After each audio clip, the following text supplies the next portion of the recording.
ധന്യ പ്രതിഭയുടെ മകൻ്റെ കഞ്ചാവ് കേസുമായി കുറേ ട്വിസ്റ്റുകൾ സംഭവിച്ചുകൊണ്ടിരിക്കുന്നുണ്ട്. അതായത് കഞ്ചാവ് കേസിനെതിരെ പറയുന്ന ആളുകളുണ്ട്, ലഹരിക്കെതിരായിട്ട് ഒരുപാട് വിപ്ലവങ്ങൾ നടത്തുന്ന ആളുകൾ, ഒരുപാട് ചർച്ചകൾ സംഘടിപ്പിക്കുന്ന ആളുകൾ. ഇപ്പോൾ സർക്കാർ തന്നെ നേരിട്ട് ലഹരി വിരുദ്ധ പ്രവർത്തനങ്ങളൊക്കെ നടത്തുന്നുണ്ട്. ഈ പ്രതിഭ ഈ ലഹരി വിരുദ്ധ പ്രവർത്തകയാണ്. അതിനുമായി ബന്ധപ്പെട്ട് അതൊക്കെയായി ബന്ധപ്പെട്ട് കായംകുളത്തൊക്കെ നല്ല പരിപാടികൾ സംഘടിപ്പിച്ച ഒരാൾ കൂടിയാണ്. അപ്പോൾ തൻ്റെ മകൻ എന്തെങ്കിലും തെറ്റ് ചെയ്തിട്ടുണ്ടെങ്കിൽ അതിനെതിരെ താൻ നിൽക്കും എന്നാണ് പ്രതിഭ പറഞ്ഞത്. പക്ഷേ FIR ഒക്കെ പുറത്തു വന്നു. FIR പറയുന്നത് 9ാം പ്രതിയാണ് എന്ന് പറയുന്നുണ്ട്. ഇങ്ങനെയൊക്കെ ആയിട്ടും ചില കാര്യങ്ങൾക്ക് ട്വിസ്റ്റുകളോട് ട്വിസ്റ്റ് തന്നെയാണ്. കാരണം ഇത് അന്വേഷിച്ച ആൾക്കൊക്കെ പണി കിട്ടുന്നു എന്നാണ് ഞാൻ മനസ്സിലാക്കുന്നത്. എന്തൊക്കെയാ? കഴിഞ്ഞ ദിവസം വാർത്ത ശ്രദ്ധിച്ചോ എന്ന് എനിക്കറിയില്ല. Advocate B. ഗോപാലകൃഷ്ണൻ പ്രതിഭയ്ക്ക് പിന്തുണയുമായി രംഗത്തെത്തി. നവീൻ ബാബു വിഷയത്തിൽ 24 മണിക്കൂറും PP ദിവ്യയ്ക്ക് സംരക്ഷണ വലയം തീർത്തവരാണ് CPMകാർ. PP ദിവ്യ എവിടെ പോയാലും അതിൻ്റെ പുറകെ CPM ഗുണ്ടകളുണ്ടാകും. PP ദിവ്യയെ ഒളിപ്പിക്കാനും PP ദിവ്യ ഇരയാണെന്ന് പറയാനും PP ദിവ്യയെ ക്രൂശിക്കരുതെന്ന് പറയാനും PP ദിവ്യയെ ജയിലിൽ നിന്ന് പുറത്തു വരുമ്പോൾ ആനയിക്കാനും PK ശ്യാമള ഉൾപ്പെടെയുള്ളവർ രംഗത്തെത്തി. ഗോവിന്ദൻ മാസ്റ്റർ PP ദിവ്യ ആണെൻ ഉയർ എന്ന രീതിയിലാണ് പലപ്പോഴും പെരുമാറുന്നത്. നേരിട്ട് അവിടെ പോയില്ലെങ്കിലും മനസ്സ് മൊത്തം അവിടെയാണ്. MB ജയരാജൻ പിന്നെ കുടുംബം തന്നെ എന്താ പറയുക, കൊലപാതകമെന്ന് പറയുന്ന സ്ഥിതിക്ക് PP ദിവ്യ രക്ഷപ്പെട്ടു. ഇനി ഞങ്ങളുടെ ദിവ്യ നിങ്ങൾ ആരും തൊടണ്ട. അപ്പോൾ 24 മണിക്കൂറും ദിവ്യ ദിവ്യ ദിവ്യ ദിവ്യ എന്ന് പറയുന്നവരാണ് സഹാക്കൾ. ഇപ്പോൾ ദിവ്യക്കെതിരെ വിമർശനം ഉന്നയിച്ച പത്തനംതിട്ട ജില്ലാ കമ്മിറ്റിയിലെ അംഗങ്ങളെ പലരെയും വെട്ടി നിരത്താൻ പോകുന്നു. ജില്ലാ സെക്രട്ടറിയെ മാറ്റി, ഉദയഭാനുവിനെ മാറ്റി. അപ്പോൾ ദിവ്യ എന്ന് പറഞ്ഞാൽ അവർക്ക് വല്ലാത്തൊരു ചങ്കിടിപ്പാണ്. പക്ഷെ പ്രതിഭ എന്ന് പറഞ്ഞാൽ വെറുക്കപ്പെട്ടതാണ്. പ്രതിഭയുടെ മകൻ്റെ ഒരു കാര്യം വന്നപ്പോൾ ഒരു ക്യാപ്സ്യൂള് പോലും ഒരിടത്ത് നിന്നും വന്നില്ല എന്നുള്ളത് നമ്മൾ കണ്ടതാണ്. ഒരാൾ പോലും പ്രതിഭ MLAയുടെ മകൻ എങ്ങനെ ചെയ്യില്ല, ഞങ്ങൾക്കറിയാം, ഇതൊക്കെ ആരോ കെട്ടിച്ചമച്ചതാണ്, അല്ലെങ്കിൽ മാധ്യമങ്ങൾ കള്ളക്കഥ ഉണ്ടാക്കിയതാണെന്ന് പറഞ്ഞുകൊണ്ട് ഒരു സഹാബ് പോലും രംഗത്തെത്തുന്നത് നമ്മൾ കണ്ടില്ല. അങ്ങനെയൊന്നും പറയണ്ട, ഞങ്ങൾ തെറ്റ് ചെയ്തതിനെ ന്യായീകരിക്കുന്ന പാർട്ടിയല്ല. കഞ്ചാവ് ഞങ്ങൾക്കെതിരാണ്, ഞങ്ങളുടെ പ്രത്യയശാസ്ത്രങ്ങൾക്ക്. അതുകൊണ്ട് ഞങ്ങൾ അതിനെതിരായിട്ട് നിൽക്കും എന്നുള്ളത് കൊണ്ടാണ് കോടിയേരി ബാലകൃഷ്ണന്റെ മകനെതിരെയൊക്കെ വന്നപ്പോഴും പാർട്ടി ശക്തമായി എതിർത്തിരുന്നു. നല്ല കാര്യം. അപ്പോ പക്ഷെ ഞങ്ങൾ വെട്ടുകയും ചെയ്യും, അടിയിൽ കൂടെ ഞങ്ങൾ വെട്ടുകയും ചെയ്യും, കൊല്ലുകയും ചെയ്യും. മുന്നേ തീർച്ചയായിട്ടും കമ്മ്യൂണിസ്റ്റ് വിരുദ്ധരാണ്. അപ്പോൾ പറഞ്ഞു വന്നത്, ഇടയ്ക്ക് നിങ്ങൾ കമ്മ്യൂണിസ്റ്റ് വിരുദ്ധരാണെന്ന് പറഞ്ഞപ്പോഴേ ഞാൻ TPയുടെ കാര്യമൊക്കെ ആലോചിച്ച് വെറുതെ ഒന്ന് ഇതായി. ഇപ്പൊ ഇന്നലെ കൊടീശ്വരിക്കൊക്കെ പരോളും കിട്ടിയല്ലോ.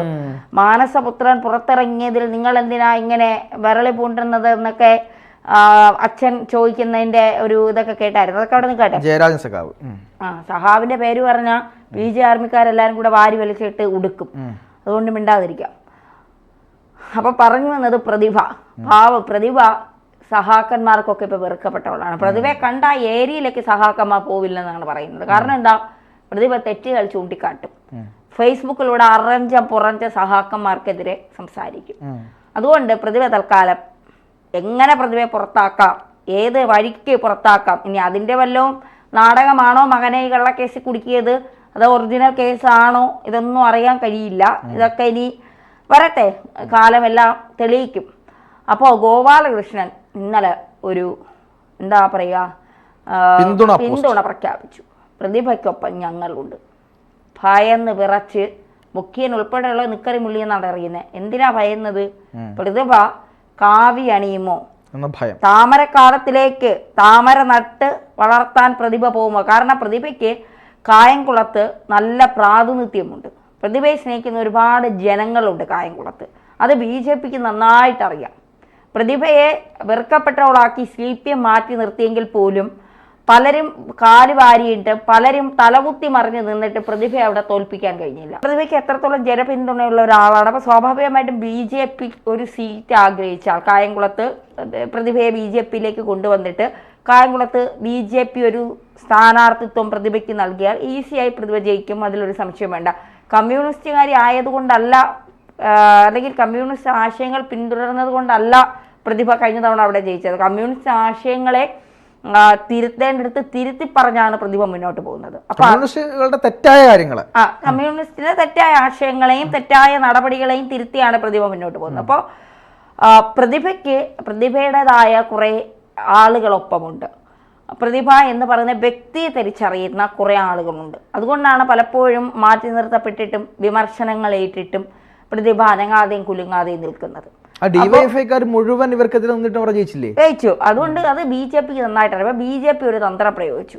പ്രതിഭയുടെ മകനെ കഞ്ചാവ് കേസിൽ പ്രതിയാക്കി. FIR ഒക്കെ പുറത്തു വന്നു. മാധ്യമങ്ങൾ എടുത്തിട്ട് ആഘോഷിച്ചു. സഹാക്കൾ ഒരു ക്യാപ്സ്യൂൾ പോലും ഇറക്കിയിട്ടില്ല. വെറുതെ പോകുന്ന കാര്യങ്ങൾക്ക് ആകാശത്ത് പക്ഷി പറക്കുന്നതിന് വരെ ക്യാപ്സ്യൂൾ ഇറക്കുന്ന സഹാക്കന്മാരെ പ്രതിഭയുടെ കാര്യത്തിൽ ഒരു ക്യാപ്സ്യൂൾ പോലും ഇറക്കി രംഗത്ത് വന്നില്ല. അപ്പോൾ BJP വിചാരിച്ചു ഇത് തന്നെയാണ് തക്ക സമയം, എന്നാലൊന്ന് ഇങ്ങോട്ട് വലിച്ചേക്കാം. അപ്പോൾ ഗോപാലകൃഷ്ണനെ കൊണ്ട് പിന്തുണയും പ്രഖ്യാപിച്ചു. അപ്പോഴാണ് പിണറായി മണത്തറിയുന്നത് ഇത് നല്ല രീതിക്കുള്ള പോക്കല്ല, ഈ പോക്ക് ഇവിടെ വച്ച് തടഞ്ഞില്ലെങ്കിൽ പ്രതിഭ അടുത്ത തിരഞ്ഞെടുപ്പിൽ BJPക്ക് വേണ്ടി കായംകുളത്ത് മത്സരിക്കും, അതൊന്ന് തടയിടണം. അതിനുവേണ്ടി പ്രതിഭയുടെ മകനെതിരെ കേസെടുത്ത എക്സൈസ് കമ്മീഷണറെ സ്ഥലം മാറ്റി പ്രതിഭയെ ഒന്ന് സന്തോഷിപ്പിച്ചു. അതിനിടയ്ക്ക് ഒരു കാര്യം കൂടി പറഞ്ഞോട്ടെ, ഈ BJP മറ്റൊരു കാര്യം കൂടി പറയുന്നുണ്ട്. 24-ലെ ഒരു റിപ്പോർട്ടറാണ് ഈ കാര്യങ്ങൾ റിപ്പോർട്ട് ചെയ്തത്. അപ്പൊ അവർക്കെതിരെ പ്രതിഭ അയാളുടെ ആ മാധ്യമപ്രവർത്തകന്റെ ഫാമിലിയെ വരെ പറഞ്ഞുകൊണ്ട് രംഗത്തെത്തിയിരുന്നു. അതായത് ഞാൻ അവിടെ പറയുന്നില്ല, വ്യക്തിപരമാണ്, ആരും കേട്ടാൽ ക്ഷമിക്കുന്ന വാക്കുകളല്ല പറഞ്ഞത് എന്തായാലും.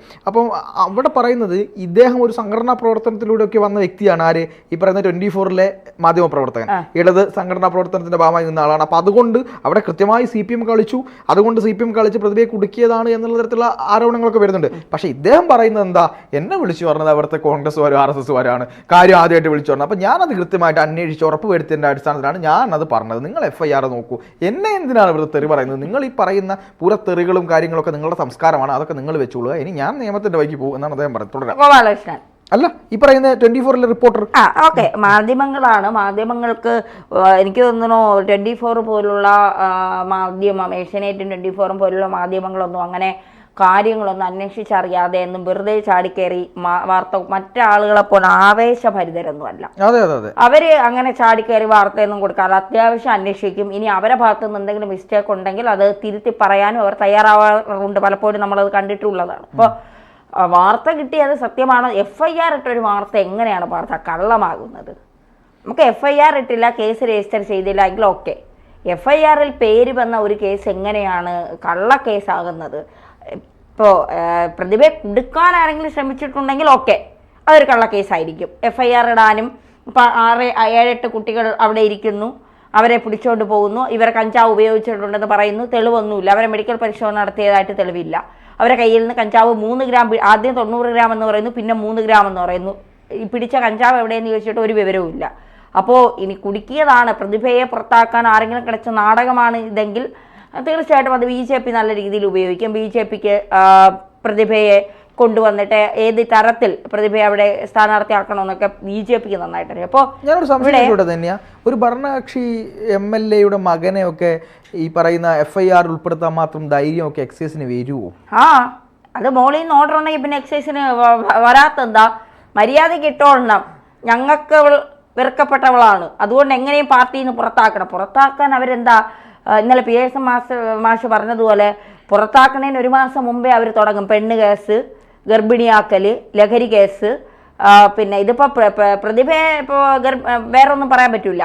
പ്രതിഭയ്ക്കെതിരെ വേറെ സ്ത്രീയാണ്, എന്തെങ്കിലും പറഞ്ഞാൽ അവർ കേസിൽ പോയാൽ പറയുന്നവന്മാരെല്ലാം തൂങ്ങും. അതുകൊണ്ട് അപ്പം നോക്കിയപ്പോൾ മോനെ കിട്ടി. അപ്പം എന്നാൽ പിന്നെ ഇതുവഴി പ്രതിഭയ്ക്ക് ഇരിക്കട്ടെ എന്നാണ് ആരെങ്കിലും ചിന്തിച്ചതെങ്കിലോ? പക്ഷെ പ്രതിഭ BJP-യിലേക്ക് പോകുമെന്നറിഞ്ഞതോടെ അസ്വസ്ഥരായി, വിരളി പിടിച്ചു, ഓട്ടം തുടങ്ങി, വിറയൽ തുടങ്ങി. കാരണം അങ്ങോട്ട് പോയിട്ട് പ്രതിഭ വല്ല വാർത്താ സമ്മേളനം നടത്തിയ ആരൊക്കെ എവിടെയൊക്കെ, പണ്ട് പറയുമല്ലോ രാത്രി സൂര്യൻ ഉദിക്കുമ്പോൾ പല പ്രമുഖൻ്റെയും പിന്നെ രാത്രി സൂര്യൻ ഉദിച്ചാൽ പല പ്രമുഖൻ്റെയും മുഖം വേറിട്ട മുഖം കാണാൻ കഴിയുമെന്നുള്ളത്. പകൽ മാന്യന്മാരുടെ കാര്യങ്ങളൊക്കെ രാത്രി സൂര്യ വെച്ച്, അതുപോലെ പ്രതിഭ വല്ലതൊക്കെ വിളിച്ചു പറഞ്ഞാൽ പ്രതിഭയ്ക്ക് നോക്കാനും ഒന്നുമില്ല. വല്ലതും വിളിച്ചൊക്കെ പറഞ്ഞാൽ ഇവിടെ ആരൊക്കെ തലയിൽ മുണ്ടിട്ട് ഓടേണ്ടി വരുമെന്ന് അറിയില്ല. അതുകൊണ്ട് പിന്നെ പിണറായി പറഞ്ഞു കമ്മീഷണറുടെ സ്ഥലം മാറ്റിക്കുക, തൽക്കാലം പ്രതിഭയെ സോപ്പിട്ട് നിർത്താൻ ഇതേ ഉള്ളു വഴി. പക്ഷെ പ്രതിഭ BJP-യിലേക്ക് പോകുന്നുള്ള കാര്യത്തിൽ ഒരു സംശയം വേണ്ട.